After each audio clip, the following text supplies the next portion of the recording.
পর্যবেক্ষণ করে এবং বিজ্ঞানের অনেক শাখায় পদচারণ করে যে সায়েন্স ফিকশনটি বাংলা সাহিত্যের পথ প্রদর্শক হিসেবে জায়গা করে নিয়েছে, সেই কল্পবিজ্ঞান উপন্যাসটির নাম তোমাদের জন্য ভালোবাসা। লিখেছেন বাংলা সাহিত্যের কিংবদন্তি কথাশিল্পী হুমায়ুন আহমেদ। এটি স্বাধীন বাংলাদেশের প্রথম সায়েন্স ফিকশন। গল্পটির বিশেষত্ব হচ্ছে বিজ্ঞান এবং মানবিক আবেগের চমৎকার মিশেল। উপন্যাসে রয়েছে বিজ্ঞান, অজানাকে জানার আকাঙ্ক্ষা এবং মানুষের প্রতি ও মানুষের বাসস্থান পৃথিবীর প্রতি অনন্ত ভালোবাসার গল্প।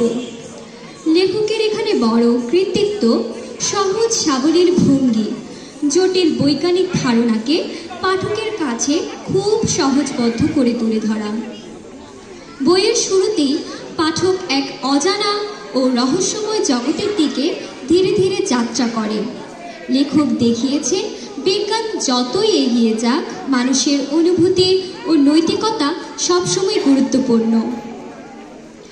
মানুষের জন্য, নিজের চেনা পৃথিবীর জন্য বিজ্ঞানের ফিহার আত্মত্যাগ আমাকে যেমন অনুপ্রাণিত করে, তেমনি ফিহার ঘাতক মানুষটি আমাকে শেখায় শুধু আমার বেঁচে থাকা সময়ের জন্য নয়, তারও অনেক পরে সময়ের জন্য আমাদের অনুভূতি থাকাটা উচিত, দায়িত্ববোধ থাকা উচিত।